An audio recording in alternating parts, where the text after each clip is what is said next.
ആകാശവാണി. നമസ്കാരം. പ്രത്യേക വാർത്താ ബുള്ളറ്റിൻ വായിക്കുന്നത് നിരഞ്ജന.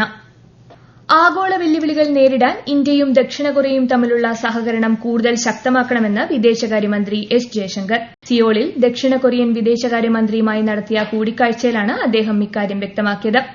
നിലവിലെ അന്താരാഷ്ട്ര സാഹചര്യത്തിൽ പരസ്പര വിശ്വാസമുള്ള പങ്കാളികൾ തമ്മിലുള്ള സഹകരണം പ്രധാനമാണെന്നും അദ്ദേഹം കൂട്ടിച്ചേർത്തു. ഐക്യരാഷ്ട്രസഭയുടെ സുരക്ഷാ സമിതി യോഗത്തിൽ ഇന്ത്യയെ ലക്ഷ്യമിട്ട് നടത്തിയ പരാമർശങ്ങൾക്ക് പാകിസ്ഥാന് ശക്തമായ മറുപടി നൽകി ഇന്ത്യ.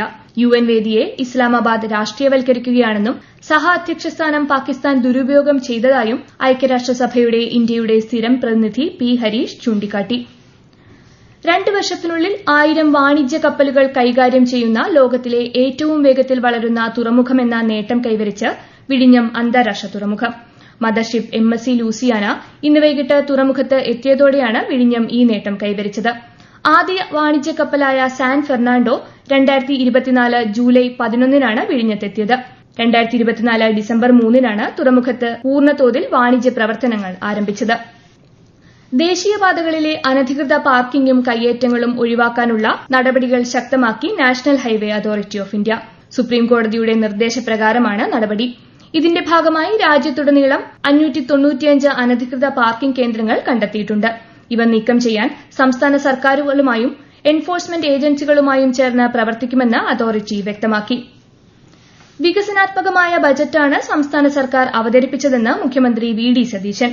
2026-27 സാമ്പത്തിക വർഷത്തെ പുതുക്കിയ ബജറ്റിന്മേലുള്ള ചർച്ചയിൽ നിയമസഭയിൽ മറുപടി പറയുകയായിരുന്നു അദ്ദേഹം. കേരളത്തിന്റെ ഭാവി സാധ്യതകൾ വിലയിരുത്തി കൃത്യമായ ദിശാവാദം നൽകുന്ന ബജറ്റാണിതെന്നും മുഖ്യമന്ത്രി പറഞ്ഞു. ബജറ്റിന്മേലുള്ള പൊതുചർച്ച പൂർത്തിയാക്കി സഭ ഇന്നത്തേക്ക് പിരിഞ്ഞു.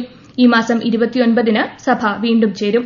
PM ശ്രീ പദ്ധതി സംബന്ധിച്ച അടിയന്തര പ്രമേയത്തിന് അനുമതി നിഷേധിച്ചതിൽ പ്രതിഷേധിച്ച് രാവിലെ സഭയിൽ നിന്ന് പ്രതിപക്ഷം വാക്കൌട്ട് നടത്തിയിരുന്നു. സംസ്ഥാനത്തെ പുതിയ ചീഫ് സെക്രട്ടറിയായി ബിശ്വനാഥ് സിൻഹയെ നിയമിച്ചു. ഇന്ന് ചേർന്ന മന്ത്രിസഭാ യോഗത്തിലാണ് തീരുമാനം. നിലവിലെ ചീഫ് സെക്രട്ടറി A. ജയതിലക് ഈ മാസം 30-ന് വിരമിക്കുന്ന ഒഴിവിലേക്കാണ് നിയമനം. ബംഗളൂരുവിൽ ആശുപത്രി കെട്ടിടത്തിന്റെ മതിലിടിഞ്ഞു വീണ് മരിച്ച 3 കുടുംബശ്രീ പ്രവർത്തകരുടെ കുടുംബത്തിനും കൊട്ടാരക്കര നീലേശ്വരത്ത് വാഹനാപകടത്തിൽ മരിച്ച 3 പേരുടെ കുടുംബത്തിനും മുഖ്യമന്ത്രിയുടെ ദുരിതാശ്വാസ നിധിയിൽ നിന്ന് 5 ലക്ഷം രൂപ വീതം ധനസഹായം നൽകാനും മന്ത്രിസഭായോഗം തീരുമാനിച്ചു.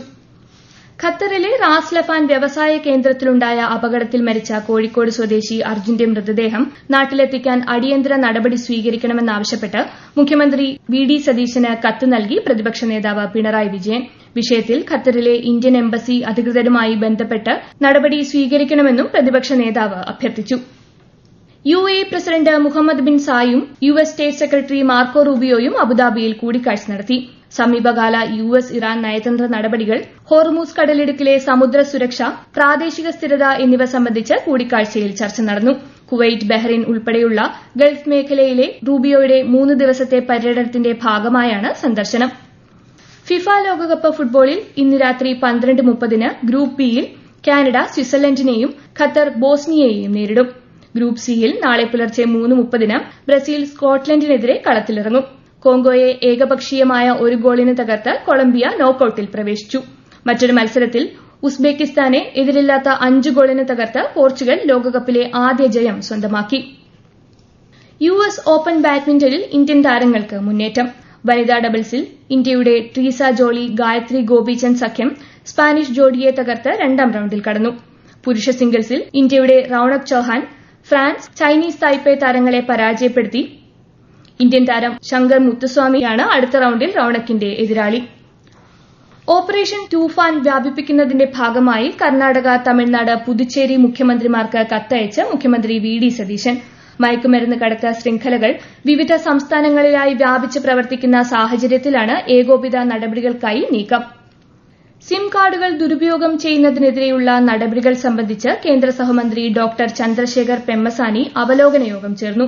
സിം മ്യൂളിംഗിനെക്കുറിച്ച് വിപുലമായ പൊതുജന അവബോധ ക്യാമ്പയിനുകൾ ആരംഭിക്കുന്നത് ഉൾപ്പെടെയുള്ള പ്രധാന വിഷയങ്ങൾ ചർച്ച ചെയ്തതായി അദ്ദേഹം സമൂഹമാധ്യമത്തിലൂടെ അറിയിച്ചു. പ്രത്യേക വാർത്താ ബുള്ളറ്റിൻ കഴിഞ്ഞു. അടുത്ത വാർത്താ പ്രക്ഷേപണം നാളെ രാവിലെ 6:45-ന്.